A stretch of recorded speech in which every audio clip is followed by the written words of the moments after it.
आइए आज हम सीधे जगन्नाथ मंदिर के इतिहास के एक ऐसे पन्ने को पलटते हैं जो शुरू ही एक बहुत बड़े सस्पेंस और एक खौफनाक रात से होता है। सड़े हुए फूलों का रहस्य सुनने में थोड़ा अजीब लगता है ना, लेकिन यकीन मानिए ये सिर्फ एक कहानी नहीं है, बल्कि एक ऐसा वाकया है जो आपको सोचने पर मजबूर कर देगा। रात का सन्नाटा था, लेकिन मंदिर के अंदर एक बहुत बड़ा तूफान आकार ले रहा था। तुम्हारी नाक के नीचे मेरे घर में अधर्म हुआ है। अब सोचिए, ये चेतावनी किसी इंसान की नहीं बल्कि खुद भगवान जगन्नाथ की थी। आधी रात का वक्त था। पूरी मंदिर के मुख्य पुजारी राजगुरु भावदेव गहरी नींद में थे और अचानक भगवान अपने विराट और बेहद क्रोधित स्वरूप में उनके सपने में आते हैं। साथ में बलभद्र और सुभद्रा भी थे, और वो भी काफी उदास। भगवान ने साफ साफ कह दिया कि उनका एक बहुत ही प्यारा भक्त उन्हीं के दरवाजे पर जलील होकर भूखा प्यासा बेहोश पड़ा है और राजगुरु यहां आराम से सो रहे हैं। राजगुरु का ये डरावना सपना ही दरअसल वो चिंगारी था जिसने उस रात मंदिर में हड़कंप मचा दिया। जरा उस रात की अफरा तफरी की कल्पना कीजिए। आधी रात को सपना आता है। भोर होने से ठीक पहले पसीने से तरबतर राजगुरु पुजारियों की क्लास लगा देते हैं। कड़ी पूछताछ होती है और फिर सूरज निकलने से पहले ही उस भक्त को बड़ा छाता मठ के पास ढूंढ निकाला जाता है। राजगुरु के पास बिल्कुल भी समय नहीं था।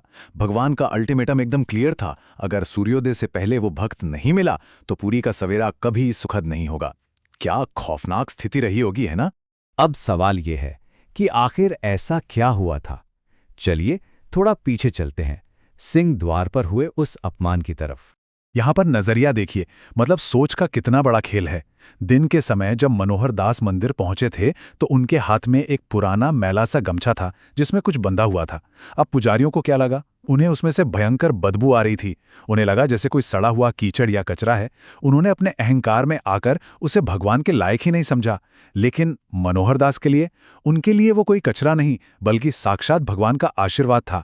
पवित्र कमल के फूल थे। पुजारियों ने सिर्फ वो तथाकथित गंदगी देखी और उस इंसान की सच्ची भक्ति को पूरी तरह से अनदेखा कर दिया। और इसी अहंकार का नतीजा कितना भयानक निकला। जब राजगुरु और उनके रक्षक बदहवास होकर भागते हैं तो उन्हें बड़ा छाता मठ के पास वो मासूम साधु मिलता है, कड़ाके की ठंड में ठिठुरता हुआ, चोटिल और बिल्कुल बेहोश। जमीन पर वो ऐसे पड़ा था, ठीक उसी तरह टूटा हुआ और फेंका हुआ, जैसे पुजारियों ने उसके हाथ से वो गमछा छीनकर मिट्टी में फेंक दिया था। तो अब यहां सबसे बड़ा सवाल जो दिमाग में आता है, आखिर उन अजीब और बदबूदार फूलों का असली रहस्य क्या था? मतलब सोचिए, एक साधु इतनी दूर से सड़ी हुई चीजें लेकर क्यों ही आएगा? इसके पीछे कुछ तो वजह होनी चाहिए ना। इस रहस्य को सुलझाने के लिए हमें मनोहर दास की उस बेहद कठिन यात्रा को समझना होगा।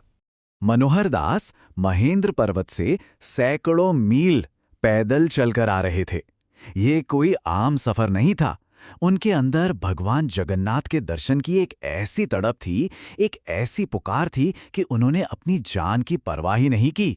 रास्ते में भयानक प्यास और थकावट के कारण वो सच में मौत के कगार पर पहुंच गए थे। और फिर प्यास से तड़पते हुए जब वो एक छोटे से गांव के तालाब के पास पहुंचे तो उनके सामने एक ऐसा चमत्कार हुआ जिस पर यकीन करना मुश्किल है। उन्होंने देखा कि कड़ाके की उस जमा देने वाली सर्दी में भी पूरा का पूरा तालाब ताजे लाल और सफेद कमलों से भरा हुआ है।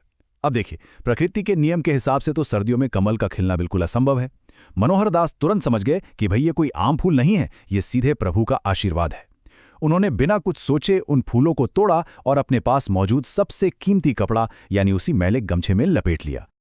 और फिर शुरू होता है उन सड़े हुए फूलों का वो असली दिव्य चमत्कार। जरा उस पल की कल्पना कीजिए। गर्भगृह में सिर्फ दियों की हल्की हल्की रोशनी है। एक कांपते हुए पुजारी ने जैसे ही उस बदबूदार सी पोटली को भगवान जगन्नाथ के चरणों से छुआया, एक बहुत बड़ा चमत्कार हो गया। मूर्तियों से अचानक एक बहुत ही कोमल, सुनहरी और दिव्य रोशनी निकलने लगी। वो सूखी, भूरी और सड़ी हुई पंखुड़ियां देखते देखते ताजे गुलाबी और सफेद रंग में बदलने लगी। और बस एक ही पल में पूरे गर्भगृह में एक ऐसी अलौकिक सुगंध भर गई जो किसी ने आज तक महसूस ही नहीं की थी। वो बदबूदार कीचड़ दुनिया के सबसे खूबसूरत कमलों में बदल चुका था। सच तो ये है कि वो फूल कभी सड़े ही नहीं थे। वो तो बस अपने भगवान के एक छुअन का इंतजार कर रहे थे। कहते हैं ना, भक्त का भाव अगर सच्चा हो तो भगवान के लिए पत्थर भी फूल बन जाते हैं। ये घटना इस बात का सबसे बड़ा सबूत है। और इस बेइंतहा भक्ति ने जन्म दिया पद्मवेश की उस अमर परंपरा को। आपको पता है, उस रात मंदिर के इतिहास में जो हुआ वो पहले कभी नहीं हुआ था। भगवान का जो रोज का रात्रि श्रृंगार होता है ना, जिसे बड़ा सिंगार बेश कहते हैं, उसे रद्द कर दिया गया। प्रभु ने सारे सोने चांदी के गहने और ताजे फूलों की मालाएं अस्वीकार कर दी। उस रात उन्होंने सिर्फ और सिर्फ अपने उस प्यारे भक्त मनोहर दास के लाए हुए कमलों को ही धारण किया। ये अपने आप में एक बहुत बड़ी बात थी। तो इसी ऐतिहासिक घटना से जुड़ी है ये अनोखी परंपरा, जिसे पद्म बेश यानी कमल श्रृंगार कहा जाता है। गंगा राजवंश के राजा मत्त भानुदेव के समय से ये शुरू हुई थी। और कमाल की बात देखिए, आज भी इतने सदियों बाद भी हर साल माघ अमावस्या और वसंत पंचमी के बीच आने वाले किसी बुधवार या शनिवार को भगवान जगन्नाथ को बिल्कुल उसी तरह कमल के फूलों से सजाया जाता है। ये परंपरा आज भी हमें उस जादुई रात की याद दिलाती है। तो आज की इस चर्चा को खत्म करने से पहले आपके लिए एक सवाल छोड़कर जा रहा हूं। जरा सोचिए और बताइए, उस मुख्य भक्त का नाम क्या था जिन्हें मंदिर से निकाल दिया गया था, लेकिन जिनकी निस्वार्थ भक्ति ने भगवान जगन्नाथ को इतना विवश कर दिया कि मंदिर का इतिहास ही बदल गया।